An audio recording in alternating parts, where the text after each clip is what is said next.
Welcome to the Church.digital podcast. Through this podcast, we'll talk about the technological innovations within the church.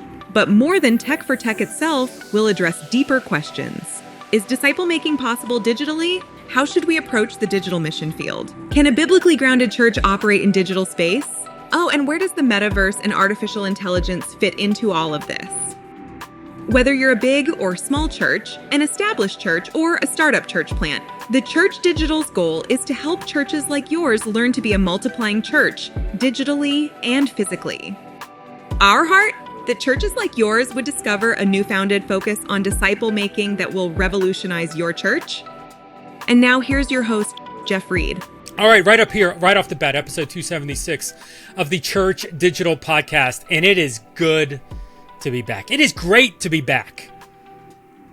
Let me tell you, I missed you all.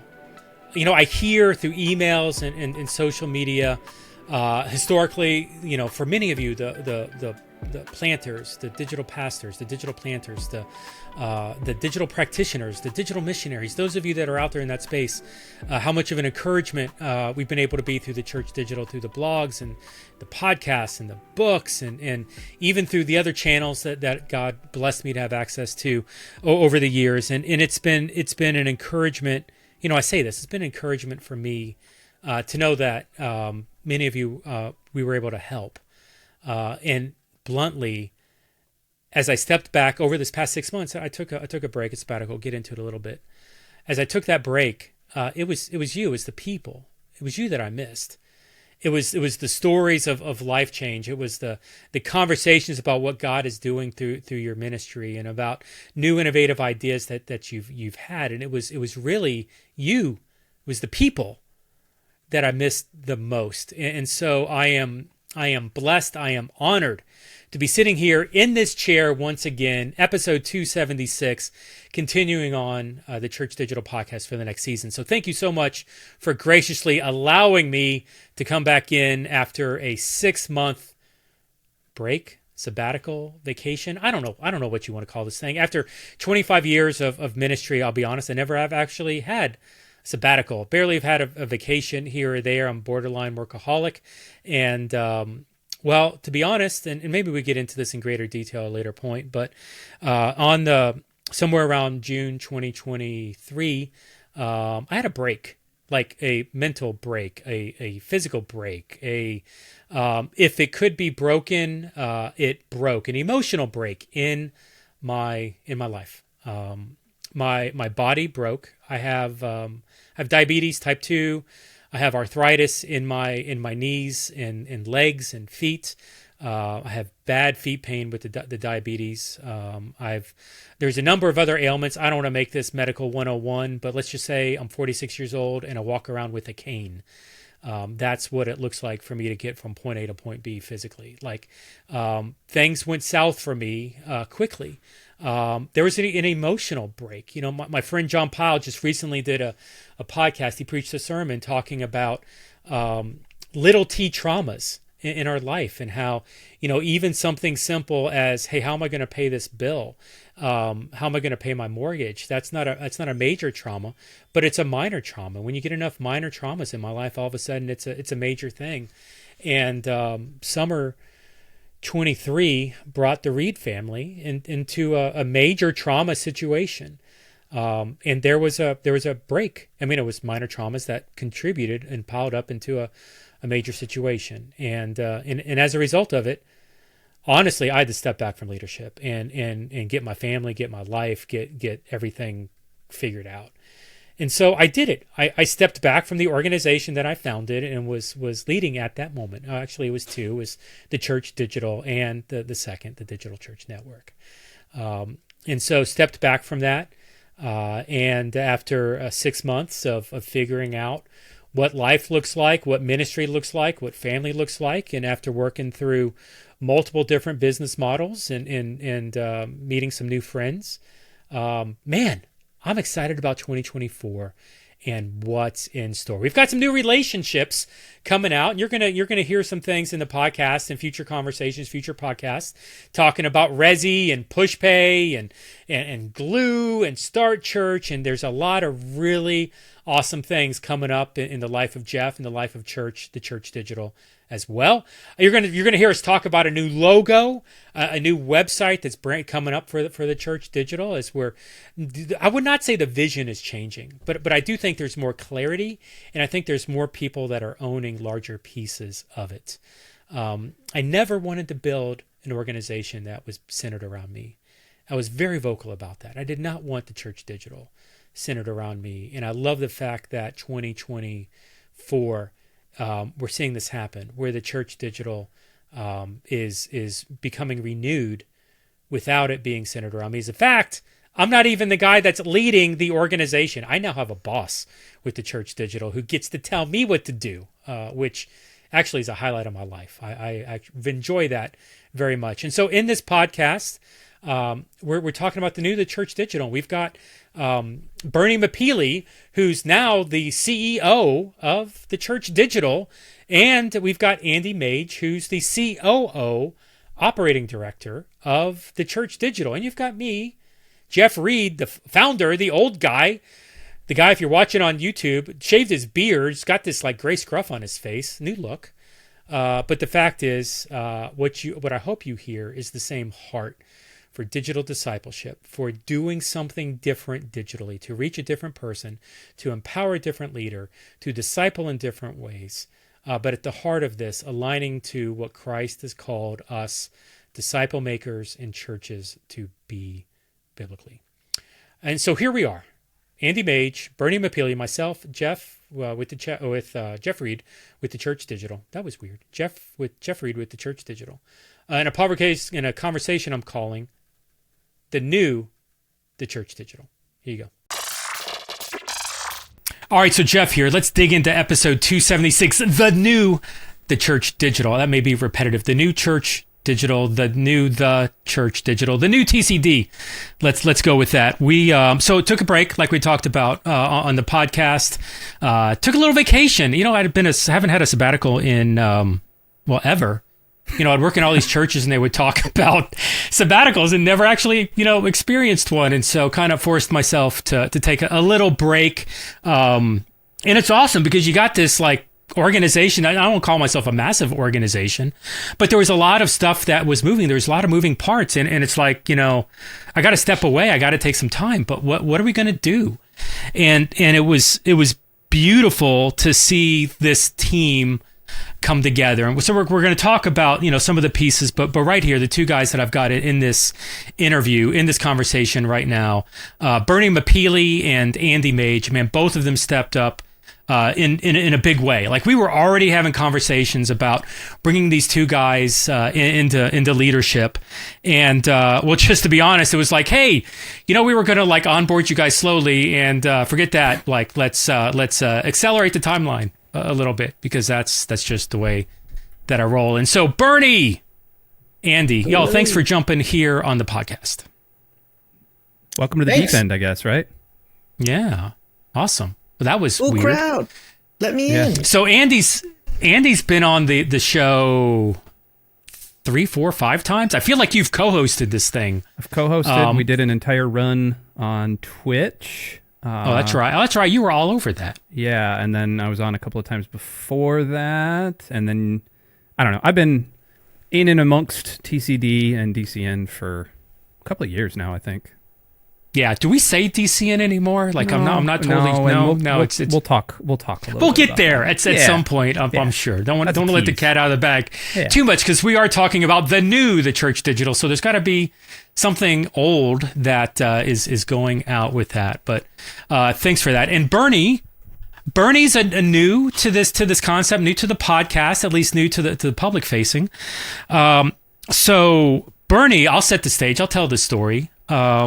Bernie, this is maybe April of 23, reaches out to me. Maybe it's May, June, somewhere, second quarter, and says, hey, let's jump on a call. And I've met Bernie once in my life, maybe had 5 words conversation with him, really not deep, but Bernie's like, hey, like I'd like to talk with you. And so I think we met on Discord, because Bernie lives on Discord. And so jump on this Discord call with Bernie, and Bernie, who I've, like I said, never really met before, he says, Jeff, you and I are the exact same person, just in different space. That's scary. And so like I'm looking at Bernie and I'm like, you don't really look like me. You don't have the long goatee. Well, I don't have much of a goatee left anymore. If you're watching on YouTube, you know that. But at the heart, and just so we started like having this conversation and really digging in, and I couldn't believe. Like I would say honestly, and I'll say this publicly, Bernie Mapili is the closest person I've ever met to understanding like the digital strategies and the concepts and the things that I'm talking about.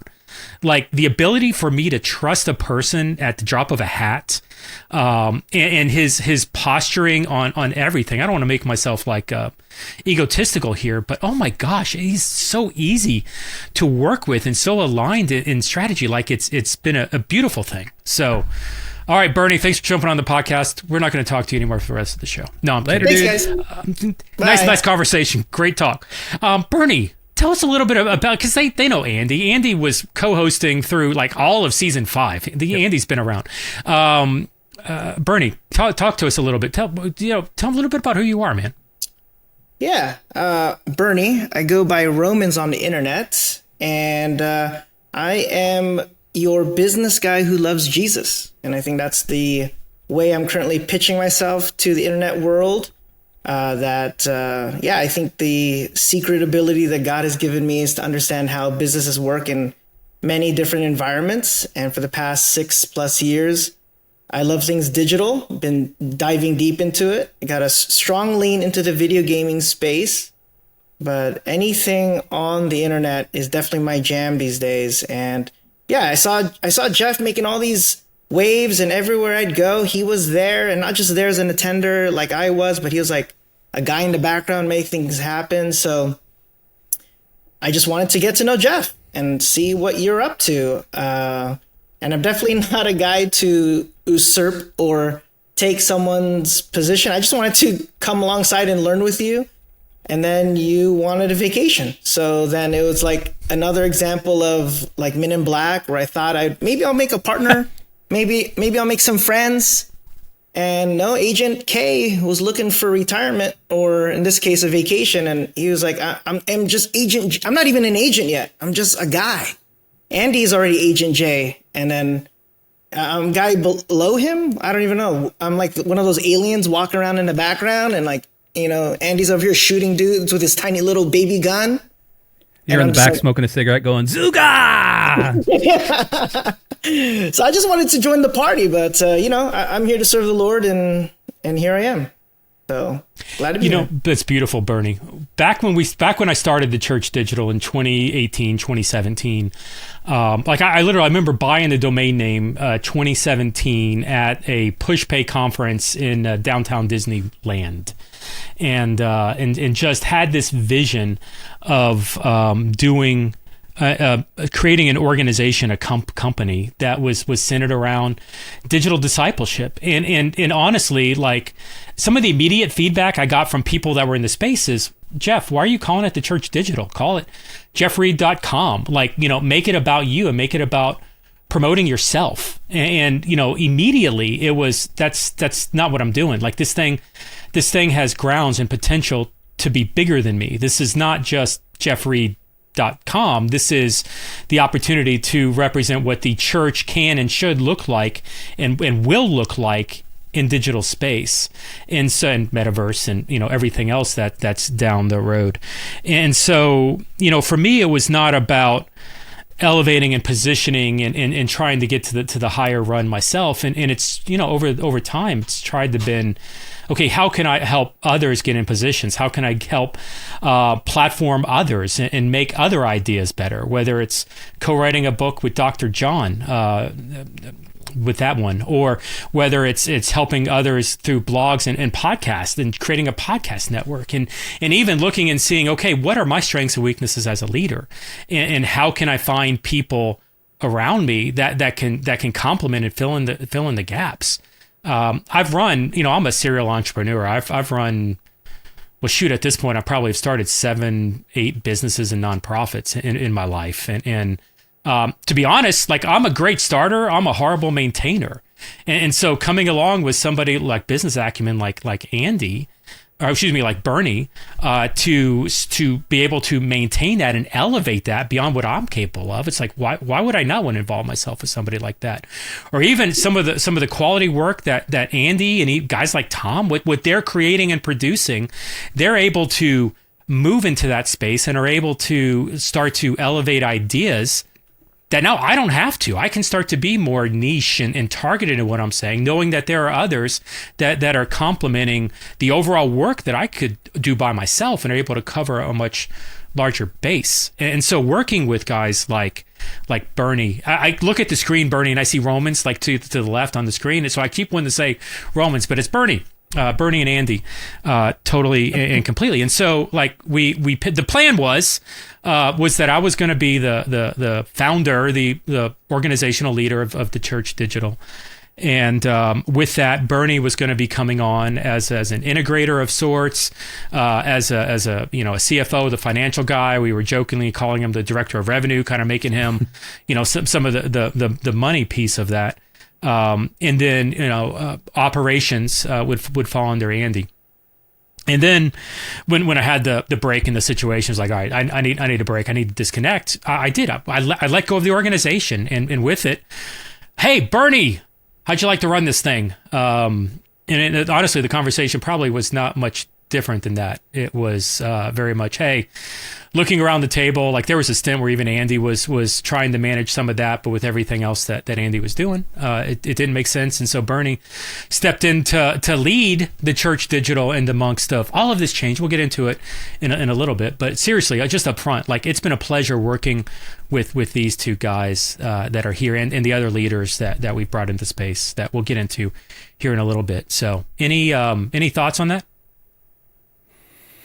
Bernie was right guy, right place, right time. And quick little story. I had no clue who Bernie was. I knew of Romans 10v12, 10v2, sorry. 10v12, 10v2 through various and sundry different, I don't know what 10 verse 12 is. Sorry, man. I can probably look it up. 10v9. Probably. Yeah, 10v9, I know. The interesting thing is, so Expo, let me paint a picture for you. I'm theater of the mind type things. We are at Exponential 2022. I am hanging out with a bunch of crazies from Lux Digital Church and from a number of other digital enterprises. Jeff is holding his pre-conference powwow for the Church.digital. We're doing a whole bunch of stuff, bunch of keynote speakers, bunch of things, and then all of a sudden this guy, Bernie, shows up at this dinner that Jeff has in downtown Orlando. Is like, oh, who's this guy? And all of a sudden, our good buddy Mark Lutz walks over and gives him a hug, and like they start chatting. And I was like, cool. So I sat down with Bernie at a table, and we talked for like an hour. And it was like, oh, this guy's pretty rad. The next night, literally, we get done with like this marathon session, and all of a sudden, we're driving to Bernie's house in the middle of the woods in a swamp in Florida. And it's like, first of all, am I gonna die? Second of all, like, no, I got there and it's like, no, this house is pretty rad. And then we did like a live church service from Bernie's house. And all of a sudden, Jeff rocks up without a voice because he'd been talking for 72 hours straight. And we're all like being friends. And it's like, cool. That was right there. If you guys look back at it, those were the seeds of this podcast. That was what, 9 months ago? Yeah. That was the seeds of everything that we're doing right now. And it was pretty awesome. Yeah, that was March, April 23, not 22, but the heart of that and everything else was accurate. Yeah.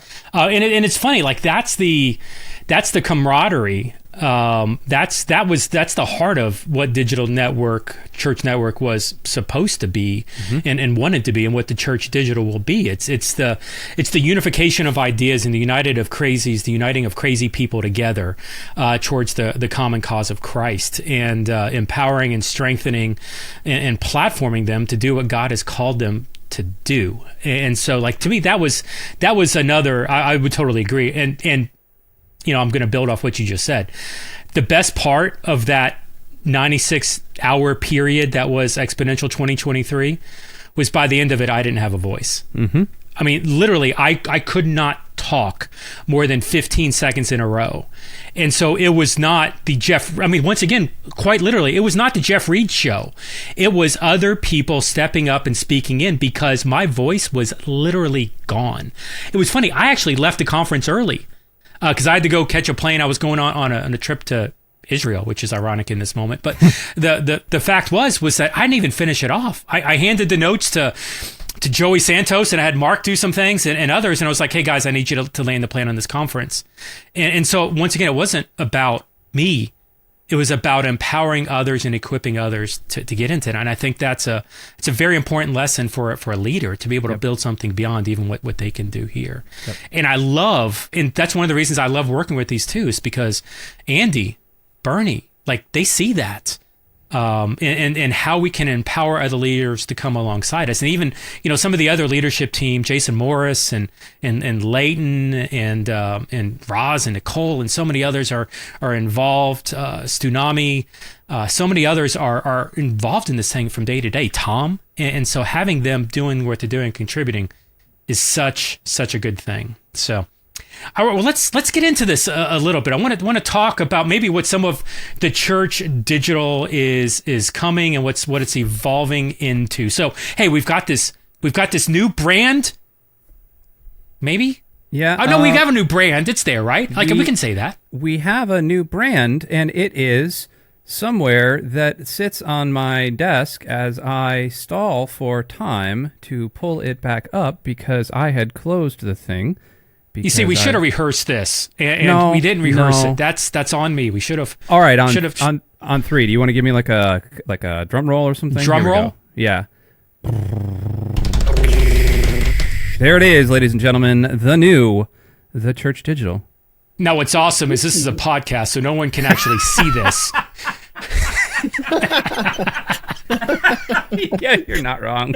Oh, crap. Well, it'll be in the show notes too, right? Describe it. If you're watching this on YouTube, you're happy. If you're not watching this on YouTube, swing over to YouTube or check out the show notes. We'll put a link in the show notes. I've been doing so many YouTube shows lately, man. Oh, gosh.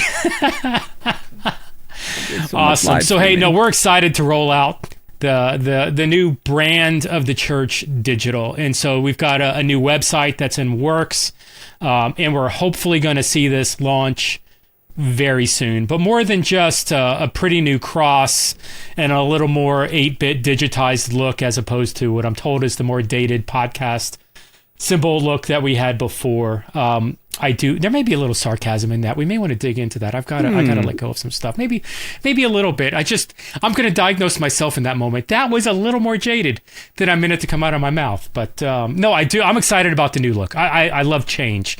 And if we need to adjust some things to be able to get more relevant and try to get in front of more people, man, with some of the stuff that God's opening up this year, shoot, if I got to let go of a logo, let go of a logo. Who gives a crap? So it's a great thing.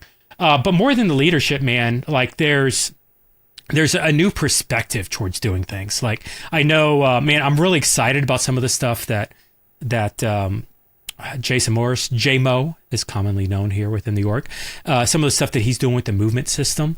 We're unifying and creating our discipleship process. It's been a great relationship with NewThing Network and how they're utilizing the movement system, and the Church Digital is really starting to continue that on and build it out and modify it to work better in digital and metaverse space. And so, I know Andy, Bernie, you guys have taken some of that with JMO here and gone through that. Man, any feedback or thoughts from you on what that movement system's looking like?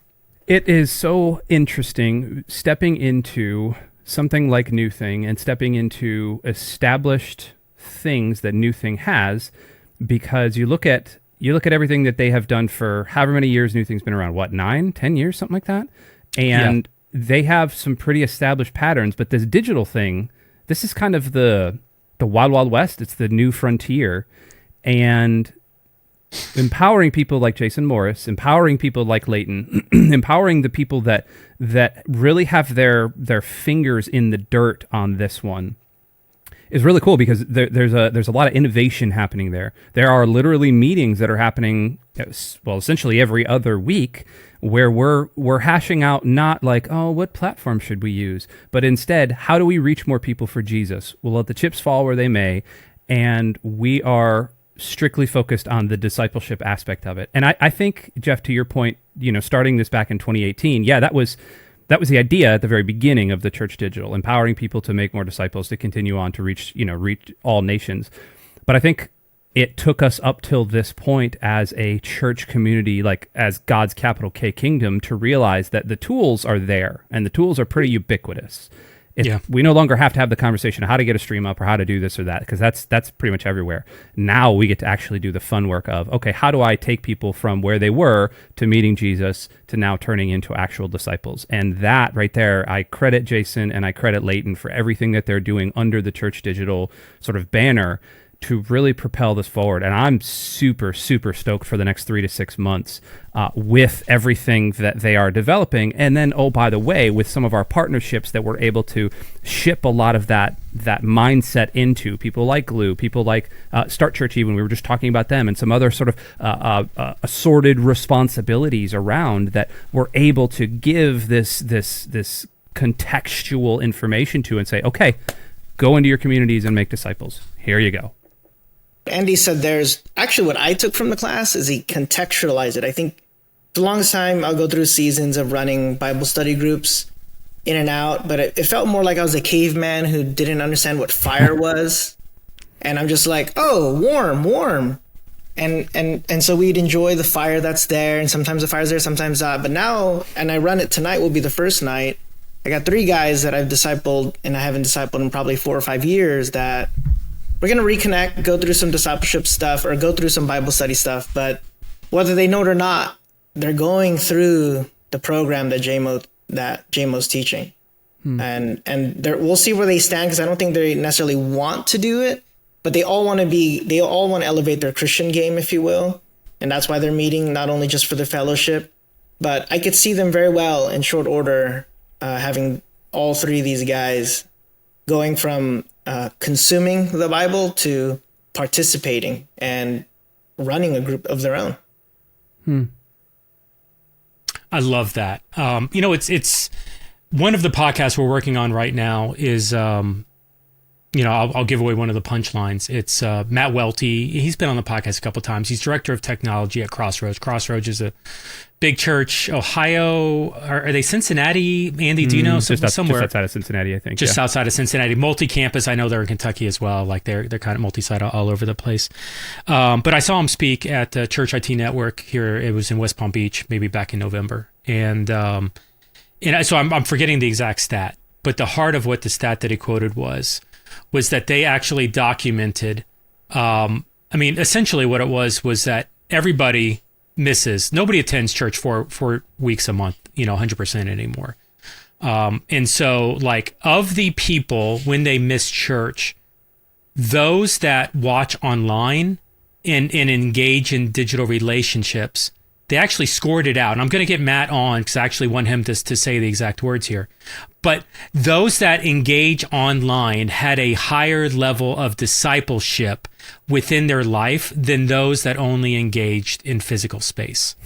Like if you're only looking at physical church involvement, like if you're a physical church, I'm not talking digital church planting, but if you're a physical church doing ministry, complementing and adding digital to that physical will help your people score higher. And it's not that it's a checklist, but it will get them to have a deeper understanding of Christ and the gospel than if you just isolated and depended on doing it in physical space. And what's amazing, I said on LinkedIn, I guess maybe a month ago, that, it felt like 2023 that was the year that the rest of the world fought against the disruptors. Yep. Because I'm looking at the virtual reality, the decrease in that, blockchain and crypto, the decrease in that, artificial intelligence is the savior and it's the antichrist, both at the same time. Like, there's been so much, at least from a technological standpoint, everybody's got to get back in the office building. No more remote work. The 23 has been the year of fighting against the disruptor, and all those disruptions potentially can bring good things and can help. It can complement what's happening. It doesn't have to disrupt from that. And so we're talking about discipleship systems and doing that, like adding something like the movement system, or even discipleship where, hey, you know what? We're gonna teach you, and you're going to teach somebody else. We were talking earlier about kicking people out of the nest, making them do their own thing, and equipping them to multiply and to tell others. Man, what a beautiful idea as we wean people off, biblically wean them off the milk and get them on, steaks, digital steaks or whatever we're calling it. Maybe that's what we need to call it. Love a digital steak. Digital steak. That's got to be cheaper than a physical steak, right? Probably right now, yeah. Yeah, it's something. All right, cool. Not anymore. And so, I'm buying it. But Andy teased some things that are happening with Gloo, and man, we're really excited. We're going to do a podcast here in a couple weeks on this, but how to take the movement system and how to pair it and connect it, how to take discipleship and get it connected into what's happening with a lot of the Explorer campaigns that Gloo's running, like He Gets Us and some of the other things that are coming up. And we've been working with Megan Carter over at Church Anywhere, First Capital Christian, Tyler. I think Megan's been on the podcast.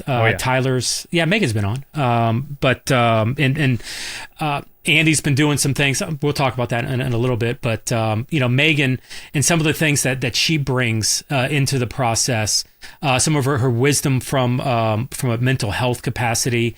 She's currently been recently trained by the American Association of Christian Counselors, bringing that into the digital space, into what we've been doing with He Gets Us. I don't want to tease it, but I'm going to say it. Like, we're literally launching a program, theChurch.digital is, where we're helping people that want to be digital missionaries within He Gets Us. You see, historically, you've had to work with churches to get access to He Gets Us. He Gets Us, it's this marketing campaign, where they take people who have spiritual questions and get them connected to God, right? And to answer those spiritual questions. And so you've got explorers, people that have spiritual questions that are exploring the idea of Christ, and Gloo would connect churches, and then the church would recruit responders to answer the spiritual question. So an explorer would ask a question to a responder, and what's happened is that there are all these churches all over the country, but the demand of explorers is far greater than what the churches are. And especially because churches are primarily interested in like 20 miles around their physical location. Mm-hmm. And so if you look at the United States, the heat map of where all the explorers are in just the quote unquote little dots, hundreds of dots, thousands of dots, but little dots, because they're only interested in the physical proximity of those that can attend the church physically on Sunday morning, like the platform, the concept really struggles. And so the Church.digital coming alongside saying, hey, we know how to make disciples and have conversations. We can talk about evangelism digitally. We can use our thumbs to text, to type, to engage people, to pray with people, to help them even at a digital level get connected to and answer spiritual questions, and get them routed to a physical church in their area, or maybe even a digital church that doesn't care where they live and can reach them anywhere. Well, the people at Gloo got really excited about that. And the Church.digital, we're really excited about that as well. And so we're going to be teasing that here in a couple weeks. I was not planning on announcing that right here, but dang, I'm so excited about that. It's like, what the... Cat's out of the bag now. If you're going to do the Church.digital, hey, what's the Church.digital? The Church.digital's right there, man. Yep. We're creating a movement grounded in the movement system within... arguably one of the largest marketing campaigns for Christ on the planet today. And so guess what? I can't even tell you what the URL is that I want to drive you to. Look for it in the show notes.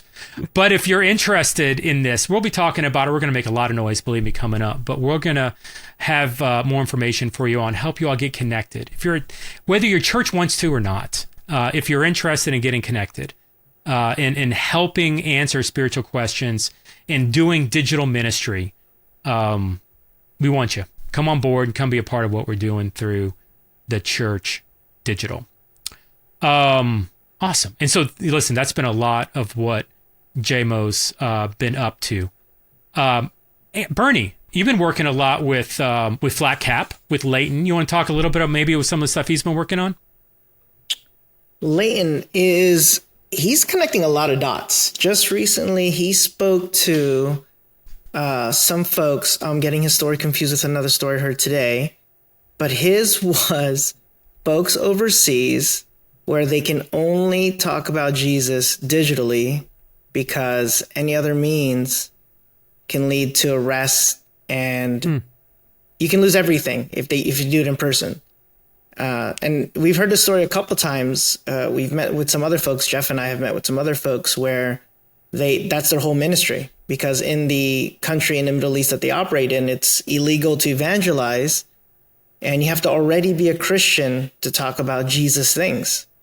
So then the question is, how do you tell new people about Jesus? Well, it's illegal. You can't, unless you're digital. So digital is the only way to do it safely. And if you do the right ways through VPN, if you're in that country, it gets real tricky. If you're still in that country, it's still kind of risky to do evangelization, even if you're digital. But the folks that Leighton were talking to, they need us. They need a digital solution because they want to tell people about Jesus. They feel the call, and they don't want to lose. And it's not just like losing a little bit. It's like they don't want to lose everything. They don't want to be thrown in jail to just talk about Jesus' name. So digital solutions can do that, and then they don't have to be afraid. They can be as open as they want. So that's one piece that Leighton's talking to, and then the other part is Leighton. He's on the campaign trail to hear people let him speak on how churches can stream on the internet from a baseline perspective. So Leighton's changing his content. You'll see soon where he's going to be openly telling folks about how to baseline industry standardization of how to do digital things for the church, for your church or outside of your church. But his target is mostly going to convince churches to join the digital frontier, and more than from what COVID made you do, but do it from more than the baseline expectation of doing things digital has moved up since COVID. A lot of folks assumed it's gone down or doesn't exist anymore, and actually it's continuing to rise. And that's going to be Leighton's job, is to reach that baseline expectation. Of course, all those folks who want to go above that, it takes more than what Leighton will be throwing out there generally, because everyone's context and city and people group is different. But Leighton will be hot on the trails on that. Yeah, Leighton, it was so interesting. Leighton blew me away the other day, where he put in Discord with that he connected with a friend of mine, Simon Dirks, and it's like, hey, and shared some of the stuff that Simon's working on. What was so interesting is that I've never met Simon. Simon lives in Germany, and so Leighton relationally, digitally, without me introducing, connected with a guy that I knew, Simon, and so I've been talking with Simon for a couple years now over different things, and I didn't realize this, but Simon's planting and starting a network for digital churches. Essentially, Simon's doing the thing that we did through Digital Church Network, and then Leighton, and we're gonna have Simon on the podcast. I've been trying to get him and another guy on the podcast for 6 months or a year. Like, we just haven't. It's been a year now, but we haven't been able to figure out time zones. Believe it or not, like, time zones is the hardest thing. Shocking. But the fascinating thing is Leighton's like, hey, why don't we work together? Like, can we, the Church Digital, can we resource and help and be an aid to this network that's starting up in Germany? And I don't run the organization anymore, so I don't have like the authority to actually say yes. But heck yeah, well, like, why aren't we? Why should we not? Like, let's get a kingdom win globally and come alongside some of our other brothers who think crazy and sisters that are on another continent. How can we help the digital church expand in Germany, or how can we help digital churches reach some of the areas where you cannot have physical churches meeting? Like, what would it look like in Iraq and Iran and Afghanistan and in China if we started to see churches exist digitally, because there's so much pressure and strain and actually, like, murder. Like, they will kill you if in Iraq. And so digital is the way to make that happen. And how can we start to resource and help people in that space to understand more of what digital can be?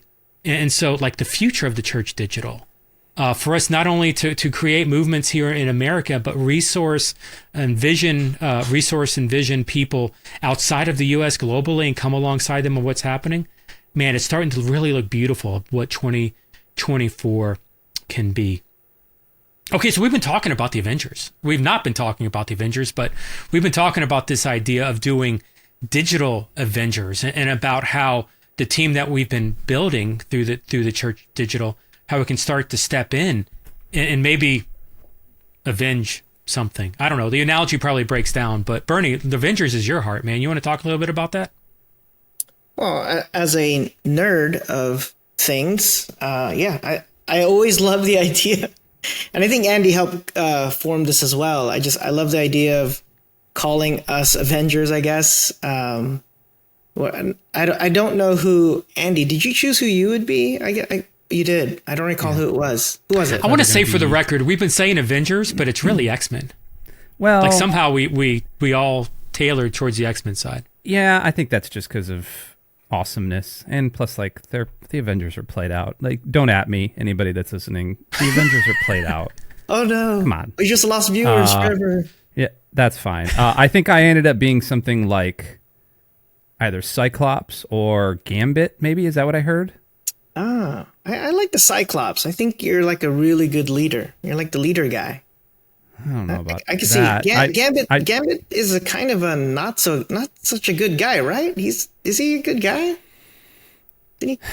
I don't. You keep talking. I'm gonna look up exactly what I am, because now I'm curious. I'm pretty sure Gambit isn't exactly the role model. He's kind of he kind of sucks. Let's just put it that way. I think he has a movie coming out soon, so we'll see what they think. But last I checked, Gambit isn't the best role model. But okay. Here's what I got. Somebody gave me Doctor Strange, which I can see, or Thor, which I don't know if I get Thor because I have no hair. I'm not tall. I'm definitely not Norwegian. I'm Polish, and yeah. So I think I like the Doctor Strange one though. That's pretty fun. You do the crossfitting, though. I do CrossFit. That's true. That is very Thor-like. Yeah. Well, while you, I assume we just got on a Thor subject, so I'll let you figure that out. Wow! Boom! Oh my gosh, that was painful even for me. Which superhero does dad jokes? That's my guy. Anyways, at the end of the day, yeah. Ooh, wow. He does go. Ooh. He has nice nails. He tells good jokes. It's true. Rip. For the Avengers idea is that each of us would be a standalone. I think that's the difference between the X-Men and I think the Avengers. The Avengers usually each one is iconic in their own right. X-Men has usually always been about the team. Each one X-Men usually gets their butt kicked when they're alone, except for maybe Wolverine, but he gets his butt kicked all the time because he has a healing factor, kind of like plot armor. But the idea is that each of our leaders would be standalone in their own right, would be someone respected in the space that they want to speak Jesus into. Like Leighton, he would be the guy who would be the one for baseline, showing churches how to get into the digital realm in a not so embarrassing way or above what they think is the baseline. Because the baseline expectation is if I stream on Facebook, we're now digital. And that is just not the baseline expectation anymore. That barely scratches the surface. Everyone's doing that. That's not really reaching anyone other than checking off a box that we did something digital. So Leighton is paving the way to speaking into that space because he's been streaming for quite a few years now, probably as long as you, Andy, or you're probably a little bit longer than him. You guys are somewhere within a year or so of each other, but there's so much institutional knowledge from hardware, software, and just how to do it consistently day in, day out, not go through burnout, and how to find ways to make it redeeming the Lord in the process, that it's not just you glamorizing self, but glamorizing Christ. And then you have someone else, like I'm looking at the list, Stacy, who has a big heart for the grieving space, and more than, like, when you hear grieving, you probably assume some type of loss of like a loved one. But in just 1 hour conversation with Stacy, she is just so attuned to all the things that can cause grieving, like job loss. And I didn't have the notes, but there's like 7 other types of loss. And she's going to go through and really own that space because for some, we're all different parts of the body of Christ, but somehow she gets power by dealing with such a painful place. And I think the one lesson I learned from Stacy is you never really get over loss. Like me losing my mom 5 or 6 years ago. I would tell people, oh, it took me 4 years to get over it. And something in talking with Stacy is you don't actually get over it. What happens is you learn to accept it and it becomes a part of you. And then you just live with it. But you don't live with it in a way that it drags you and holds you down, but it becomes a part of you. It's almost like it merges into your being and you move on and you move on with it instead of it being this elephant under the rug that blurt in. Because if you don't deal with grief, it'll come out on its own terms, which is just something you learn as you grow older, that if you don't deal with grief, it'll hit you when you don't want it to hit you. Mm-hmm. You won't be in control of it. You could be in a restaurant. And I told her one funny story because I thought it was cute. Is every once in a while I'll see a small little Asian woman. I'll be like, oh my God, that's my mom. And she said, oh, those are, I think she called them echoes or something, but she had some kind of name for it. I'm like, she's like giving me context to understand what's happening. That little Asian lady, she actually does look like my mom. If you put a photo next to the two, you'd be like, oh my gosh, like same small little stature, same hairstyle and all that. And it's just, I forgot how she, I got to have more Stacy sessions, I guess, to understand it in a grieving expert way, but it's just so nice. She has all these cool terms to give you context and know what you're experiencing. So you're not always like, for me, I just thought it was a cute little moment. Like every couple of years, there'd just be some random lady. I'm like, oh my gosh, I would have to look away because it just makes me think of my mom too much. I gotta I gotta go somewhere else because the mannerisms are too similar. I dare she dare not speak and then actually sound like my mom. I'll like burst into tears. This is just so cute. And then other experts that we have in the room, you got JMO, who is like the discipleship expert, if you will. Still coming out with some cool titles for the new website, but his goal is perfecting this training manual of how disciples make disciples digitally, and that it's not just a thing you have to do; it's a thing you want to do, and you have the tools and of how to do it. It's so easy. I think the one thing I got from JMO's course is that it's so easy to do as long as you're intentional about it. And I think a lot of us, we're very unintentional about the Great Commission. We wait for moments to happen, assuming we're not a pastor like Andy, where it just happens being a pastor. But for us non-pastors, you kind of just wait for it to present itself. But through JMO's course, it shows you there's intentionality where it's not like you're always on, but you're tuned to moments that are open doors, and maybe you should walk through those doors. Whereas before, you're like, yeah, that's Andy's job. He's the pastor. He'll get it.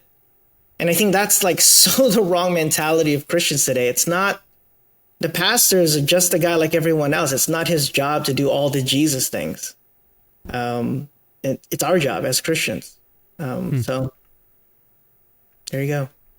Yeah, so I think it's going to be interesting as we start to build out this Avengers team, not only of thought leaders. I mean, because we can listen, you can read a JMO article all day long. Like some of his concepts and perspective is incredible.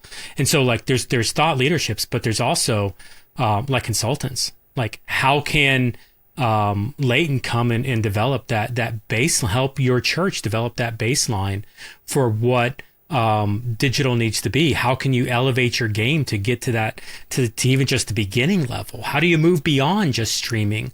And how do you really streaming of a church service and start to really utilize streaming to reach people in digital space? And these are just some of the questions to getting into, whether it's Leighton, whether it's even some of Bernie with some of the financial things he's bringing, Andy from a content or from a ministry perspective. Like there's such an opportunity. Roz coming along from communications, and we're being very casual, talking about some of these names, but just look for this opportunity to come alongside. We won't call it Avengers because I'm pretty sure Marvel's got that term copyrighted. I'm willing to bet. We can't license? I'm pretty sure. Dang it. I don't want to have jail time over this. And my dogs are currently barking and going crazy. I don't know if you can hear that, but never get 2 dogs. 1 dog's fine. 2 is the worst if you do content online. But there's an incredible opportunity for us to come alongside the church. And now we've got also, we mentioned earlier, some of these partnerships. We're talking to Gloo, or we're doing a lot of work with Gloo already through He Gets Us and the Explorers program, and expanding into other things. And we're already talking with some other partners, Start Church and others, that are doing ministry in digital space and coming alongside and kind of helping with that. And so that's where, hey, some of these organizations, missional organizations, global organizations, how can we help? What are you looking for? What are you struggling with? And so, I don't know if agency is the right word, but, especially with Gloo, we've been doing a lot towards this idea of how to equip responders better. And so it would behoove me of right now, Andy, you want to talk about FTTT and really get into from texting to testimony and what that has looked like so far? Yeah, the partnership with Gloo has been awesome. They have drastically expanded their footprint in digital ministry in the last, I'd say 2 years, but in particular the last year. Everybody remembers the He Gets Us ad from the Super Bowl in 2023, and it kind of lit the Christian social media sphere on fire for a couple of days, which I think was really cool. And that actually helped improve in good and bad ways, as everything with Christianity does.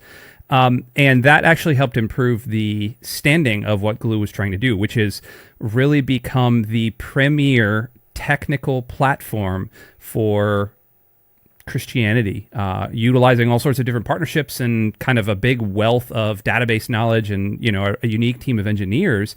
They have been able to plug certain pieces in to really hone in on people that are exploring faith. And we actually partnered with Gloo to help out that Explorer program. And so we kind of had this first step, which was creating a series of videos based off of actually part of what we're doing with our discipleship program. We had Dr. John Harris really delivering some key kind of things, talking about the blessed practices from sharing Jesus online and everything that kind of came from that. But out of that sprang a deeper partnership, and we were given the remit to create a show, some sort of unique podcast show, stream, something that was designed to do three things. Number one, it was designed to be entertaining, of course, because you don't just want to have a bunch of people staring at a camera for a couple of hours or a couple of minutes, because nobody's going to watch that. Doesn't matter where you put it. So it wanted to be entertaining. Number two, it had to be insightful, meaning there had to be actual real experts doing actual real things. And number three, it had to tie into what Gloo was doing, specifically with its Explorer program. And so out of that came this brainchild that I and kind of some members of our team developed called From Text to Testimony. And From Text to Testimony is essentially a show that is all three of those things. I'd like to think we're entertaining. You guys don't have to agree with me. I think we've got a really good chemistry. Myself and John Pyle, who is like my blood brother, and I've never met the dude, but you want to talk about a digital relationship, like me and that guy, we're homies. And then the amazing Megan Carter, who we've already talked about. And we are the three amigos on From Text to Testimony. And essentially what the show does is it walks through our real life experiences using the Gloo Explorer platform. There's a lot of things that Gloo is tying together, but one of the main things is using a free texting service to help reach people that are in need of care, of love, of conversation, of community, of all sorts of things that we know that we really have that core gut feeling that we need.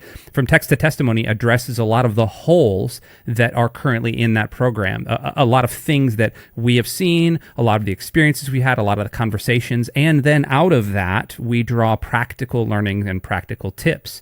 And it's been a lot of fun to produce. It's been a lot of fun to be on. It's been a lot of fun to present to Gloo.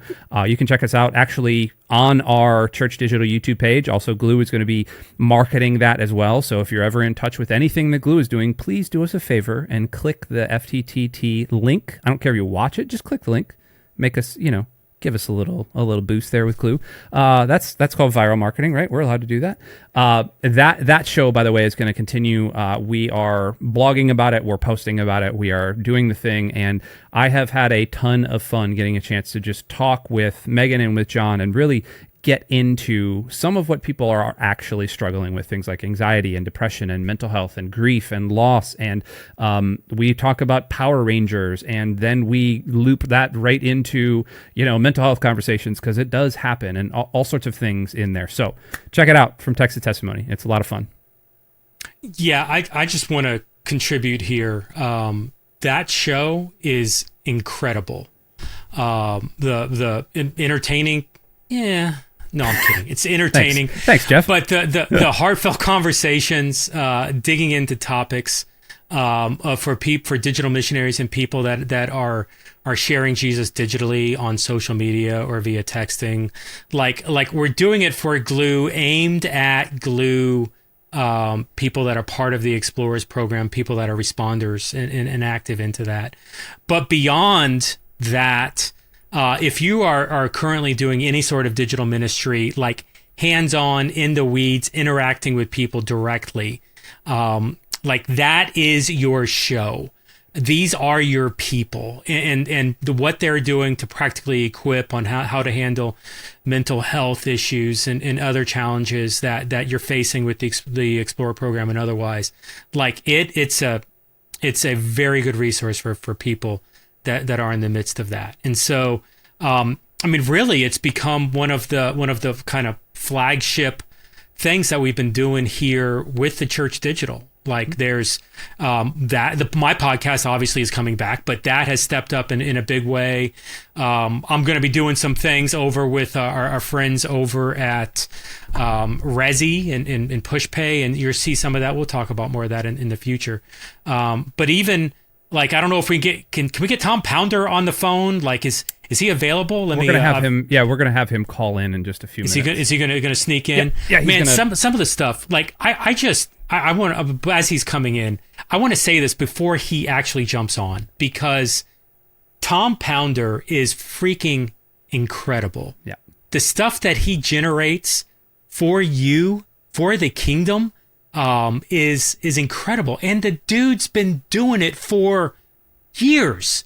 Like, I think between YM Sidekick, TCD Sidekick, the stuff that he was doing all secondhand, because he was at the church and still is. Like, he's been doing this for 8 or 9 years, easy. Writing content, writing blogs, doing podcasts, just trying to help people on the front lines of churches. And him coming alongside the Church Digital and contributing and being the sidekick of the Church Digital and contributor to the TCD Podcast Network, and really overseeing a lot of the content overall. Man, it's been really fun to work with him at a more direct level and see what God's been doing with him in this space. So is this going to be like that Michael Scott thing where he's like, I would never say that to his face? Like you're just never going to tell him all of these glowing compliments?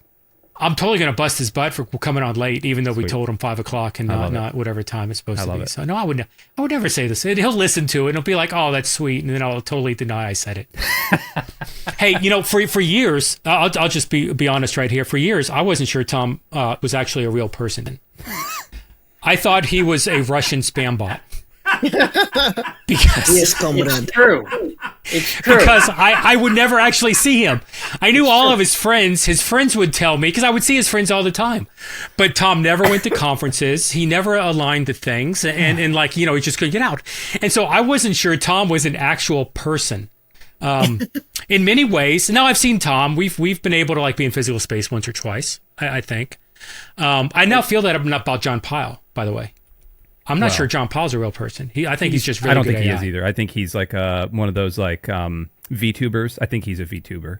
Like he's like Hatsune Miku, just like somebody's voice in a background somewhere with a face. He's too good. Tom, we'll get to you in a second. It's okay. Yeah. Sorry, we're chatting. We're chatting around. John Pyle is too good. He is too good to be a real person. John, I love you, but you are too good to be a real person. You are too good. His podcast, by the way, he's doing a podcast season Beyond Church. What's his podcast called? Better on the Inside. Yep. Better on the Inside. Yep. Once again, I know he's on a break right now. It was 2023 was a rough year for a lot of people, but my gosh, the stuff that he does and the conversations that John does is unbelievable. Well, we can talk about John later. Tom, hey, we got a Tom here. Hey, hi Tom. Hi guys. Listen. Welcome in. Yeah. You're wondering what you walked into. Why don't you have a seat over there? So we were, you know what? Bernie just told me that I had to stop singing your praises because it was like too appropriate for the air, and that I needed to like tone it back. So forgive me. You'll have to go back and listen to everything nice that I said about you. But hey, why don't you talk a little bit about some of the stuff that's coming up with TCD Sidekick? Yeah. So if you don't know what this TCD Sidekick is, it's a podcast that I've been doing for a number of years where I bring on ministry leaders and we talk about how to do ministry more effectively in today's world. And today's world is really centered around this digital and online component. You know, I know that you talked about this a while back, and I don't know if this is a four-letter word or not, but the phygital ministry where you combine the digital with the in-person. And I really get ministry leaders on and really talk about how we can use digital and online as tools to help us do ministry more effectively. And so I bring on all sorts of just ministry leaders, whether an executive pastor, a video guy, student minister, children's minister, whoever is doing ministry and incorporating those digital components. I'm bringing them on and talk about what they're doing so that we can all be encouraged to do ministry better and more effectively in today's world. It's beautiful. Stadia, I would like to formally apologize for using your trademarked word, phygital. Please don't sue me. Next time we'll get permission before we do such a request. Tom, I thought we had this conversation. Yeah. It's funny. Like, whenever I say phygital, I've gotten so much crap over the years for saying phygital. Like, people don't like the word phygital. Like, it's, they equate it to, what's the word? Like fidget? There's other words that, you know, when you say it, it's like, that just sounds like a dirty word. Well, I don't like the word moist. I hate that moist. word. That's what I was trying to come up with. Moist. It's like word. phygital and moist. It's and like you can't say words like phygital. Tuna. Yeah, people are afraid. I'm like, are you killing somebody? Do you think I'm killing somebody because I said phygital? I don't understand. Why don't you like tuna? I have a couple of bugaboo words: moist, tuna, and garbage. I don't like the word garbage for some reason. It's just they make me just. Ugh. Anyway, keep going. That must be like a musician sound guy thing. Like you hate garbage.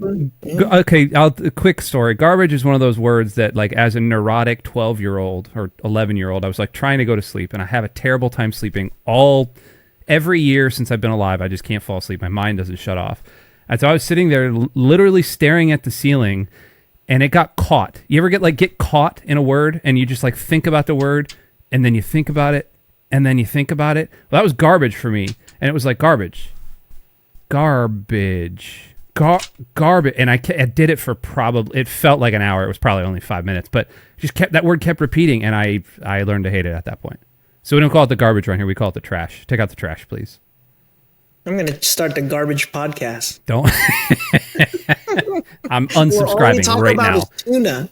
I'm gonna subscribe and then unsubscribe just to stick it to you. Can you call it "What the Garbage" by Romans 10:9?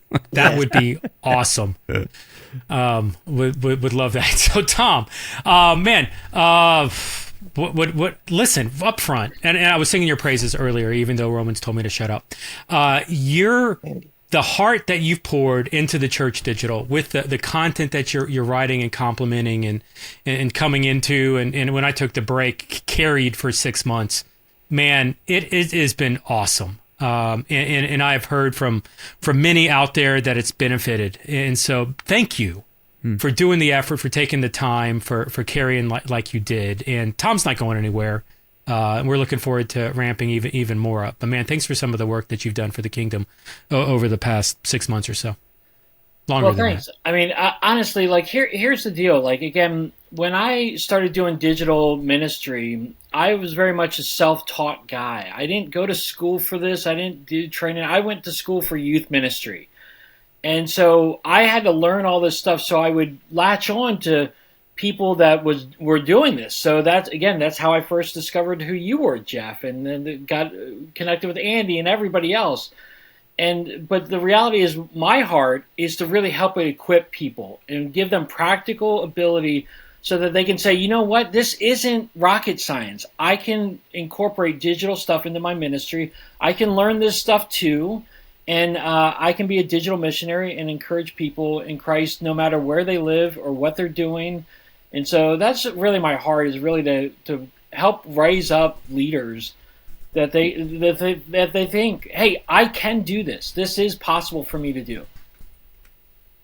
Yeah, love that. By the way, nobody was providing helps and aids, with this back in like 2018, 2017. Before then, Andy, when'd you start being digital pastor, focusing on digital? Yeah, digital was June of 2019. 2019. Yeah, it was 2019. It was Jay, it was me, it was Tom, and it was maybe Dave Adamson. But Dave's been off and on what he's focusing on. I know he's got a lot of different focuses. And so, yeah, it was light. And honestly, Jay was the first person to interview me. And I think Tom heard me on Jay, and that's when Tom reached out. And so those were really the first two to kind of circle around me and help me get started with that. And so hats off to Jay Cranda out there. Tom's Avenger is, we have him as either Hank or Robin. And some people might take offense to Robin, but like Tom is that dude. Without the weird Robin tights. Leach? Tom is no, not Robin Leach. Robin like of Batman and Robin fame.